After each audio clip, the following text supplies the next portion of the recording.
लेकिन आप जानते हैं कि 2020 की जो शिक्षा नीति आई, आप कभी अखबार में पढ़ते होंगे, सदन के में भाषण को सुनिए, चाहे शिक्षा मंत्री हो केंद्र के, चाहे वित्त मंत्री हो केंद्र में, या प्रधानमंत्री हो, बार बार क्या बोलते हैं कि विश्वविद्यालयों को अपने पैर पर खड़ा होना पड़ेगा।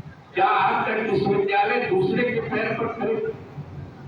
उसका एकदम फिलोसफिकल मीनिंग है कि हम पैसा खर्च आपके लिए नहीं करना चाहते। विश्वविद्यालय रिसोर्स भी डेवलप करे और विश्वविद्यालय को चलाए, मैनेजमेंट चलाए। जब IIT, IIM के लोगों को पूछिए, आज जो केंद्रीय विश्वविद्यालय है और बड़ी बड़ी संस्थान है, उनको ग्रांट से लोन की तरफ धकेल दिया। अब उनको ग्रांट नहीं मिलता है, ग्रांट नहीं मिलता है, उनको लोन मिलता है रेफा के तहत कि आपको 5 साल के लिए लोन देंगे, 6% सूद रहेगा उसका। आप उस लोन को लौटाएंगे तब फिर अगला लोन देंगे आप। बिना नीति के ही हो गया। आज IIT, IIM में जो फीस है, क्या आप समझ सकते हैं कि वह फीस आम आदमी के लिए एफोर्डेबल है? बिल्कुल नहीं है। कौन उन संस्थानों में पहुंच रहे हैं? और यहाँ बार बार मेरिट की बात होती है। मेरिट तो सामने आ गया नीट एग्जाम में। नई शिक्षा नीति में जो central university eligibility test admission के लिए रखा गया, जो नीट एग्जाम के सवाल उसमें रखे गए हैं, वो कोचिंग संस्थानों पर बच्चों को निर्भर करने का, उस पर आधारित हो जाने का एक अभियान था। और वह दिख रहा है कि किस तरह के अन्याय देश में हो रहा है मेरिट के साथ। और मेरिट मेरिट जब कहते हैं तो कहीं कहीं वह सामाजिक न्याय के खिलाफ।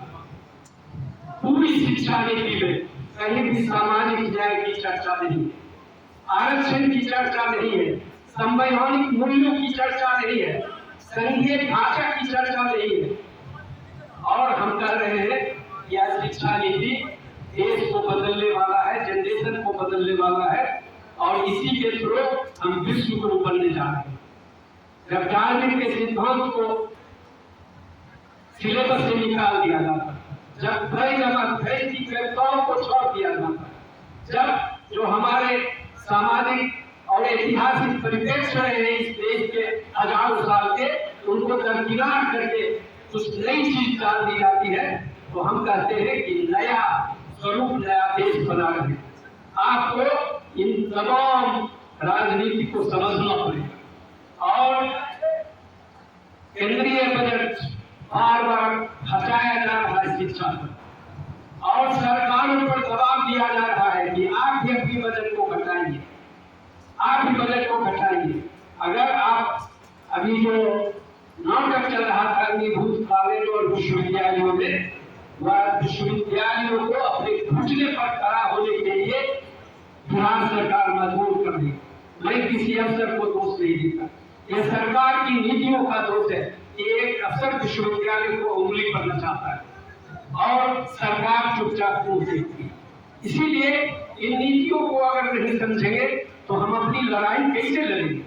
जिस समय अंगीभूतीकरण का दौर चल रहा था इस देश में 80 के दशक में, सरकार कांग्रेस की थी, यह सच बात है, लेकिन आंदोलन जबरदस्त था, एकता जबरदस्त थी। इसी तरह का शोषण सीबी के द्वारा शिक्षकों का हो रहा था, लेकिन शिक्षकों ने अपने तमाम सामाजिक भेदभाव को भुलाकर जब एकताबद्ध आंदोलन को खड़ा किया इस देश के अंदर फुटकाम और पुष्टाप के नेतृत्व में, तो अंगीभूतीकरण की वह लड़ाई सफल हुई।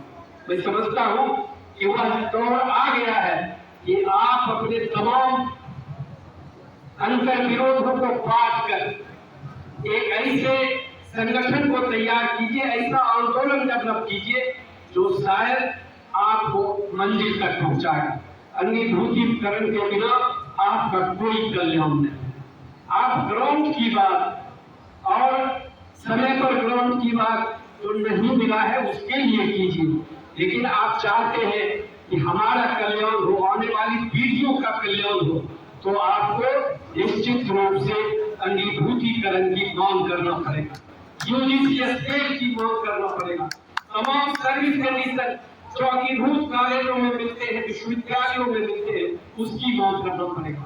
और उसका एक ही सूत्रवाक्य है कि एफिलिएटेड कॉलेज का अंगीभूतीकरण हो, नहीं तो कभी सांस के नाम पर, कभी जीवी के नाम पर, कभी कुछ नाम पर आप एक ग्रांट भी रोके जाएंगे और धीरे धीरे पिल कर आप मरते रहेंगे और कोई देखने वाला नहीं। मैं सीधा कहता हूँ कि आज की सरकार लाभ होने के आधार पर तय करती है। लेकिन नई शिक्षा नीति में क्या कहा गया है कि 1/3 ऑफ दी कॉलेजेस पूरे देश में रहना चाहिए, बाकी को बंद करना चाहिए। आप शिक्षा नीति को पढ़िए, एमएसआरडी के वेबसाइट पर शिक्षा नीति डाली हुई है कि अगर 10,000 कॉलेज है इस देश में तो कहता है कि उसको होना चाहिए 1500 होना चाहिए।